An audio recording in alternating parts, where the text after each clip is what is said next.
All right, so let's look at how to use this recording document. I'm going to be super honest. I don't really care if you do this, if you want my help or you want me to help you see your progress or you want me to be as good of a coach I can be.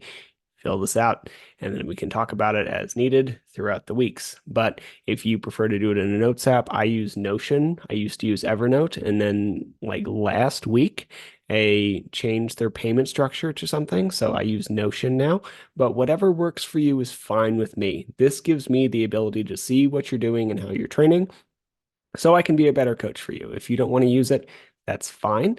Let me know, and then I won't make these, so it's not a big stress. Now, um, one of the nice things here is it doesn't have the notes in it, so that's not a nice thing, but it is all contained, and I just try to do this 1 week at a time. So if we look at the first strength program, the one that I linked in the video, this is exactly what this is.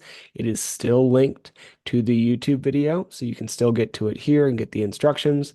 It has a place for warm-up sets. So for something like Romanian deadlift, if I'm going super heavy, I might have like 95 times 10, and then 135 times 8, and then 185 times 5. And those might be my warm-up sets. And then for my first set, I might do like 225 times 8 and go from there, right? So this is the spot for all your warm-up sets, and then we go like set 1, set 2, set 3, and we're rarely going over 3 sets, but there's more options. And then notes would be something like my like took a while to find movement, or grip was the problem, or any of these things would be really appropriate notes.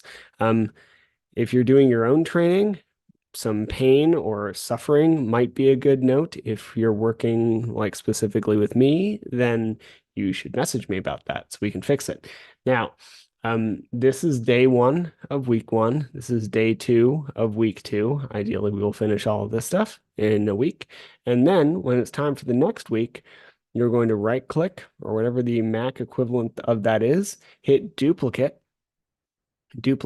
rather, because pronunciation matters, and then week 2 and be there. And that is how we create a new week. Then you can just delete all of the information in there. Even if you had stuff in all the boxes, then we could just like select all of it, delete it, and then have a fresh slate. Right. So we can go week 1, week 2 for as long as whatever, and just continue to duplicate as you go through and see how the progress moves. So this is how we use the recording sheet. If you have any questions, as always, please message me. Hope this was helpful, and good luck with the strength training.